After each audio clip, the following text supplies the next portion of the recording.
بسم الله ثم الصلاة والسلام على رسول الله. waxaan qaadan doonaa casharkeenii afraad ee koorsadii aan ku sharaxaynay sida datada loo maareeyo loona taxliiliyo annagoo isticmaalayna statistical softwareka loo yaqaano stata. casharkeen afraad waxaan ku sharxi doonaa kaliya laba topic oo kala ah stata duvilis iyo dhowr hab oo statada loo xiro. intaan casharka gudagelin qofkii aan casharadii hore la socon linkiyada casharadii hore qaybta hoose descriptionkaa soo dhigi doonaa fadlan meeshaas ka soo daawo si aad casharkan si fiican ugu fahamtid. Generalka statistics-kiisuna wuxuu sheegayaa in 70% dadka videogan daawada ama koorsada la socda aysan channelka subscribe garayn. Marka asxaabay meeshaas waa ka hurdin fadlan channelka subscribe gareeya videogana la gareeya si arda badan ama asxaab badan u gaaro. qaybta hoosena aragtidiina ama su'aalihiina noogu soo qora insha Allah si aan u kofar gareyno ama u sharaxno labada topic ee casharkeena maanta uu ka kooban yahay. waxaan soo furanaynaa stata markaan soo furano dabcan interfacekeedan hore waa naqaanaa hore u sharaxnay. qaybtan oo command window haddaan imaano haddii marka qaybtan oo command windowga aan ku qorno command meesha haddaan ku qorno kadibna aan execute gareyno ama aan fulino commandiga resultiisa dabcan meeshan ayaa nooga soo bixi doontaa. laakiin in command la qoro kadibna result soo baxdo ama commands badan la qoro resultskoodina meeshan ay ka soo baxdo cilada ay leedahay waxaa waaye haddii statada laga baxo statadan aan ku shaqeeyey haddaan ka baxo waxaa ii soo baxaysa in dhammaan waxyaabihii natiijooyinka ii soo baxa ama commentskii aan qoron dhan ay sidoo kale iga baxayaan. si marka ciladaas aan u xalino waxaan isticmaali doonaa wax loo yaqaano stata duvile wax loo yaqaano. duvile marka maxay tahay? duvile waxaa waaye waa meel statada kamid ah plain text ah taas oo lagu qoro series of command dhammaan commandskeena lagu qoro kadibna lagu execute gareeyo. yacni faa'iidada kale oo ay leedahay waxaa waaye in dhammaan commandska aad qortay aad hal mar execute dhigi kartid ama aad fuli kartid kadibna dhammaan resultskii commandskaas ka imaanayay ay meeshan ay kasoo muuqan doonaan. so waxaa jira 3 hab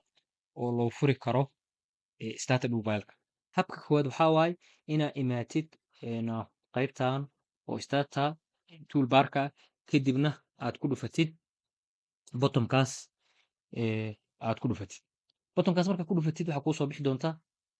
plain textigan ama stata duvilekan ayaa kuu soo bixi doona. habka labaad waxaa waaye inaan tagno window kadibna aan ka doorano duvile editor kadibna aan kasii doorano new duvile editor kadibna okay ku dhaha. habka saddexaad waxaa waaye inaan isticmaalno command window inaan isticmaalno oo aan ku qorno do edit inaan ku qorno do edit kadibna enter aan dhahno amase do edit kaana soo gaabi karnaa laba habba usoo gaabi kartaa waxaa dhihi kartaa do it waa dhihi kartaa amase waxaa kale usoo gaabi kartaa dabcan haddaa do it nahano the same result ee noo soo baxday sidoo kale waxaa usii gaabi kartaa do it aa usoo gaabi kartaa okay. so saddexdan hab ayaad ku furin kartaa stata duvile. stata duvileka markaan soo furno saan markaan usoo furno waxaa noo soo baxaysa plain textigan. plain textigan waxaan ku qori karnaa marka dhammaan commandskeena meeshaan ku qori karnaa. intaana commandkeena qorin marka faa'iidooyinka badan uu leeyahay waxaa ka mid ah in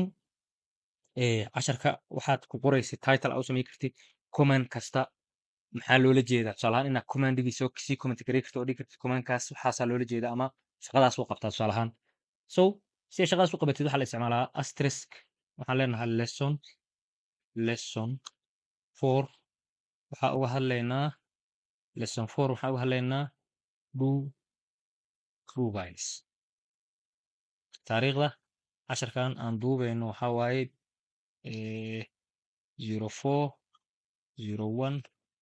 04/01/2024 afarta bisha koowaad 2024. commandiga aan ku tatbiiqi doono ama example ahaan u isticmaali doono isla commandiga hore usoo baranay waa commandigii ahaa display command. so waxaan isticmaali doonaa display command ayaa isticmaali doona. display command maxaan usoo baranaynay wuxuu ahaa inaan u isticmaali jirnay wuxuu ahaa jiray using stata as a calculator statada ayaan calculator ahaan isticmaali jirnay dabcan hadda halkan aan qoraayo waa yani display command ayaan comment aan ugu sharaxa si aad u fahamtid display command maxaa loo isticmaalay laakiin qaybteen aan ku shaqeynayno meeshaan ka bilaabi doonto waxaan dhiganaa tusaale ahaan di 5 plus 10 oo kale a dhahan another example di sorry waa inaa small letter ka dhignaa si hore usoo sharxanay di 70 ama 70 oo loo qaybiyey 7 tusaale ahaan haddaan dhaha waxaa kaloo dhigi karnaa di 6 oo lagu dhuftay 7 waxaan dhigi karnaa di 8 to the power ku jibaaran 7 so intaas waa nagu filan tahay afartan command markaa qorno marka waxaan rabnaa dhammaan afartooda inaa execute gareyno ama resultiga kasoo baxaya aan ogaano ama aragno si aad result usoo saartid marka dhammaan commentska aa qortay ayaad highlight garaynaysaa amase haddii aadan dhammaantood rabin midka goonida ee aad rabtid mid gooniyo kamid haddaad rabtid asagaas ayaa highlight garaysanaysaa kadib annaga hadda dhammaanaan wada rabnaa soo dhammaantood aan highlight garaysano laba hab ayaad natiijada ula soo bixi kartaa ama usoo saari kartaa waxaa waaye inaa marka highlight garaysid aad tagtid bottomkaas oo execute bottomka inaad tagtid amase inaad dhahdid control d inaad dhahdid annaga hadda control d aa dhahnay kadib waxaa tegaynaa starter result qaybta result windowga ayaa tegaynaa result windowga markaad tagtid waa kuwaana marka resultiski 5 lagu daray 10 15 waa tanaa 70 loo qaybiyo 7 10 waa tanaa 6 lagu dhufto 7 resultski dhammaantood meeshan ayuu nooga soo saaray aan dib ugu laabano marka starter dhowbaalkeeni aan dib ugu laabano starter dhowbaalka marka saan u haysanaa waxaan samaysan karnaa marka inaan save garayno si aad u save garaysid marka shaqadan aa qabatay waxaad tegaysaa bottomkaas ayaad ku dhufanaysaa kadibna meeshan waxaad casharka aad rabtid ama dhowbaalkana magac ula bixisa annaga waxaan u bixinaynaa lesson 4 aa u bixino tusaale ahaan kadib meesha rabtidna waa dhigaysa annaga hadda desktopka aan dhiga rabnaa okay kadib waxaan ka soo baxnay marka waxaan ka bixinaynaa dhowbaalka dhan ayaan ka bixinaynaa si marka dhowbaalkii hadda aan soo qornay ee aan computer ku save garaysanay aan dib ugu furano dhowbaal cusub ii fur kadib waxaad tagtaa bottomkaas tag open bottomkaas ku dhufo kadibna dhowbaalkii meesha aad ku save garaysa dabcan qof kasta computerkiisa meel uga save garaysa doona ani meesha desktopka ku save garaystay lesson 4 ayaa ula baxay kadibna double click ayaa ku leeyahay waa kuwaana marka commentskii aan qortay waa kuwaana dhammaantood marka faa'iidadu leeyahay waxaa waaye haddii command 5 bilood ka hor ama 1 sano ka hor ama 5 sano ka hor aan data analyze gareeyey datadii aan analyze gareeyey haddii aan rabo inaan dib u isticmaalo ama dib aan resultigi u helo qaabkan ayaad u kaydsan kartaa haddii aad rabtid inaad wax ka bedeshid numberskan wax rabaa ka bedeli karaa kadibna results ka duwan resultigii ayuu iisoo saari doonaa so faa'iido ugu weyn uu leeyahay waxa loo yaqaano dhowfileka faa'iidadaas waa ajendaheena labaad ama topigeena labaad wuxuu ahaa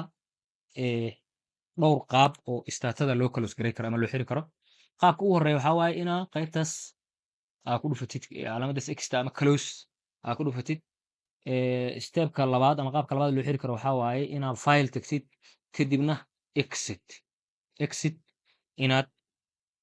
dhahdid kadibna okay ku dhahdid kan ugu dambeeyana meeshaan imaanaysaa exit ayaa leedahay qaabkaas ayaad uga baxaysaa